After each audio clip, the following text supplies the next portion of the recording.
We have a legacy to continue and a future to protect. If you look at what the men and women in County League have done in the past, since 1921, it's when they first started, and they incorporated in 1933, some amazing things that this organization has done.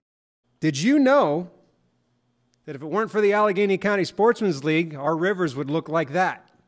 A lot of people don't realize the work that the men and women of the County League put into helping to clean the streams, especially in Pittsburgh. Did you also know that in 1960, the Allegheny County Sportsmen's League fought to introduce and pass the Air Pollution Control Act? So they were pivotal in helping to clean the air in western Pennsylvania. And in 1995, the Steelers won the AFC championship. At the same time, the Allegheny County Sportsmen's League won in court against the city of Pittsburgh when they tried to ban certain firearms. When an elected official's answer to a problem is the limitation or restriction of rights of a law-abiding citizen, doesn't matter what it is, freedom of speech, freedom of religion, due process, that can't be abided. Because in a constitutional republic, in a country that's free, taking away rights is not an answer. Allegheny County Sportsmen's League, alongside our sister organization, Firearms Owners Against Crime, we have the best representation in the Commonwealth of Pennsylvania with Josh Prince. The Allegheny County Sportsmen's League is fighting chronic wasting disease, and we're helping to protect the deer herd in Pennsylvania. We've been involved in a research initiative. We partnered with Unified Sportsmen of Pennsylvania. When we first heard about this initiative, we were on board from the get-go. We believe in this science behind this, and that's why we've gotten involved. If there's a chance that we can help to conserve the deer herd in Pennsylvania, we have to do it. And part of our mission is to conserve the wildlife, but also to protect our heritage, our proud Pennsylvania hunting heritage. So with that said, I have a big check. I was hoping to get one of them big game show style ones, but I didn't make it to the printer in time. We'll take anyone. So on behalf of Allegheny County Sportsmen's League, I give you our money and our blood, sweat, and tears and our cooperation in this endeavor. For nearly a half century, we've studied and dissected chronic wasting disease, and we're no further along than we were 50 years ago when we started. Albert Einstein once said that insanity is doing the same thing over and over again and expecting different results. Well, that's pretty much where we are right now. CWD right now is in 25 states. It's expanding. It has been for the last 50 years. Nothing we've ever been able to do has stopped it. It's in a couple Canadian provinces. Deer, elk, moose, caribou, reindeer, the entire deer family is at risk. There is no cure for it. It's lethal. The incubation period is 12 to 18 months, and during that period, the animals can appear to be very normal. At the end of the incubation period, the symptoms come on quite rapidly. The animals can get lethargic, they can walk in circles, salivate, they lose weight, and they drop and die.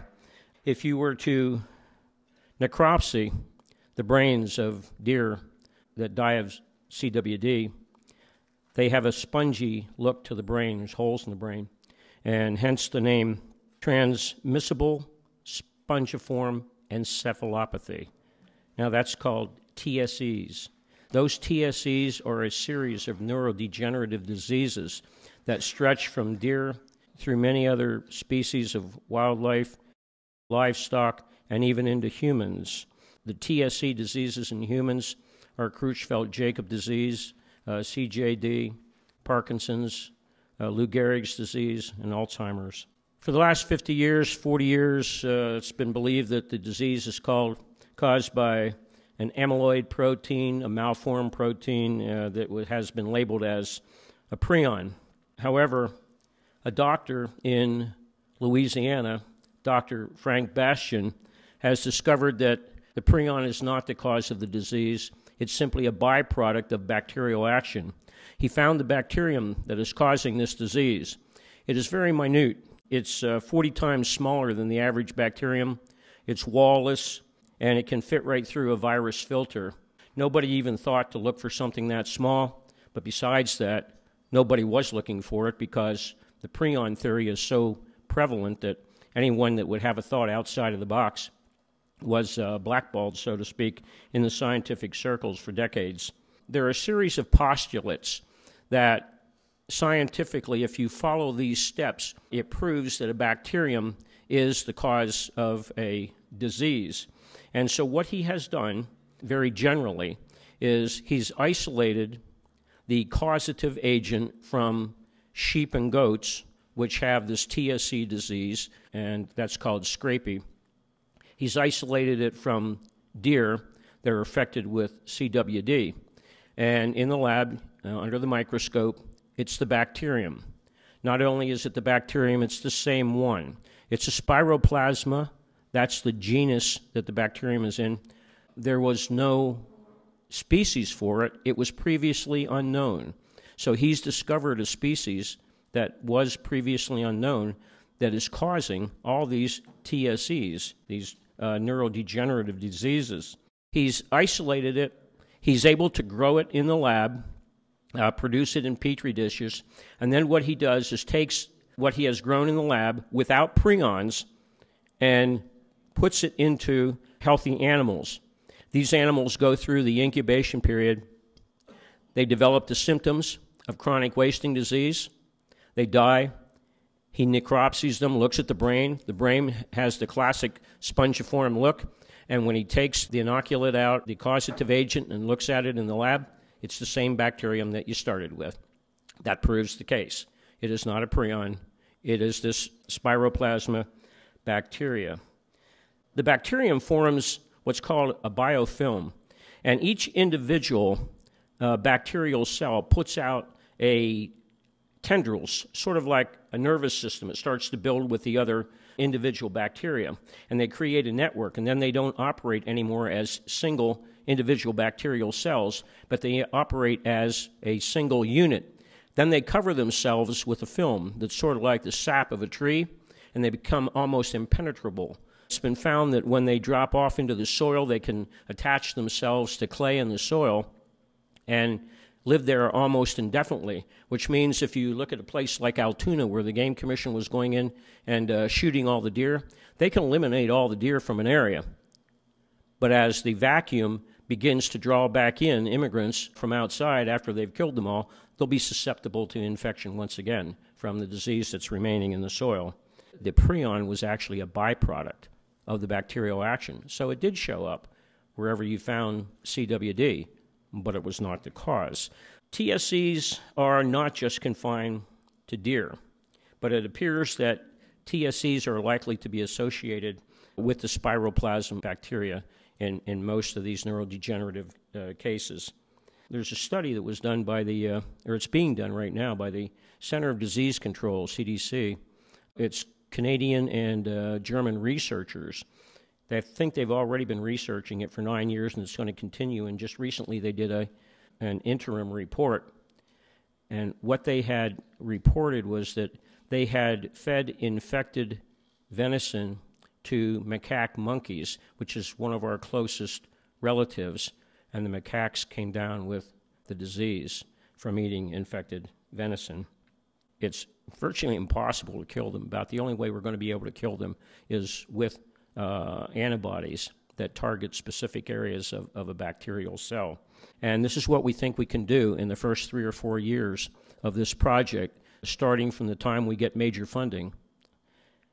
In year 1, he thinks he can he knows he can develop a diagnostic hunter test kit.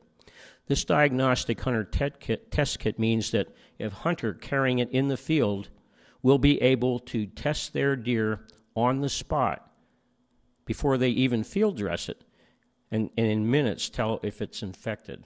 Right now, it takes months in order to tell if your deer hasn't. By that time, half the deer's already consumed. Now, the first year after testing that we distribute this to Sportsmen, broad scale in Pennsylvania, it can be used as a research and management tool. In that, if we have enough sportsmen that use this in Pennsylvania, in the very first year that it's used, we will be able to scientifically document geographically where that disease occurs and to what degree. In the second year, we can start getting the trends, how fast it's moving, in what direction, and eventually even if we start to put the disease into remission. This is incredible what we can do with this one kit that he believes we can have in 12 to 18 months. He'd like to take that then immediately and adapt it into a live animal test. The live animal test will permit a deer farmer to save his deer. We talked with a man just last week in the Midwest who lost 400 deer because one was found infected in his deer farm and they killed them all. Well, now, with a live animal test, you'll be able to tell if any of them and how many are infected, and you won't have to slaughter your whole herd. Right after that, in year 2, an injectable vaccine will come online, and we'll begin testing it here in Pennsylvania. The injectable vaccine will again help deer farmers. And then right after that, in years 3 and 4, we're looking at an oral vaccine, which will be a challenge, but that's what we'll dispense to the deer in the field. All these vaccines will be developed in a research lab in New Orleans, in Louisiana, by Dr. Bastian and his team. Then there'll be a second lab here in Pennsylvania, an applied research and disease control, CWD control lab, in which we will take those vaccines and test them here in Pennsylvania. This is incredible what Pennsylvania has, what we've done now for the state of Pennsylvania, and I'm not sure that the legislature really grasped the importance of this. We are pilot testing these things nationally, and Pennsylvania will be a national demonstration project in which we can then take these things as soon as they're tested here, and we can start packaging these treatments, and we can send them throughout the country and train the different states as to how to use them. The executive director of the Game Commission gave his annual report to the legislature, and in that report on February 27th, he said that they're still awaiting the results of tests from 6,300 deer. We're now into March. We're waiting for the results of 6,300 deer. How many of those deer do you think have been consumed or partially consumed by sportsmen already? And if we have that test kit from Dr. Bastian, all 6,300 would have been known immediately in the field, whether they had it or not, before they were even field dressed. He is setting up a brand new lab that is proximal to 3 major universities with fantastic microbiology and pathology departments in them where he can collaborate. One way of approaching this research would be, of course, to just simply hire a bunch of people in the lab and train them, and it would be a lengthy process and very difficult. But by doing this, we might be able to speed this project up tremendously by now being able to work with a smaller crew in his lab and collaborate with these different universities, with the experts that have decades of experience in doing things like this, and even putting together the vaccines. You, Allegheny County Sportsmen's League, has joined with Unified Sportsmen of Pennsylvania and others in raising funding for Dr. Bastian.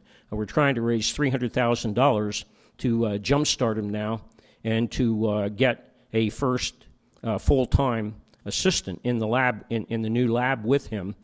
But of course, while we're doing that, we're trying to raise major funding to pursue this 10-year plan. This is an incredibly historic time. Everybody that's on the bottom of this right now is the foundation of this. This will be known in the future. What we're doing right now is solving this not just here in Pennsylvania, but throughout the nation. Now we know what we're dealing with.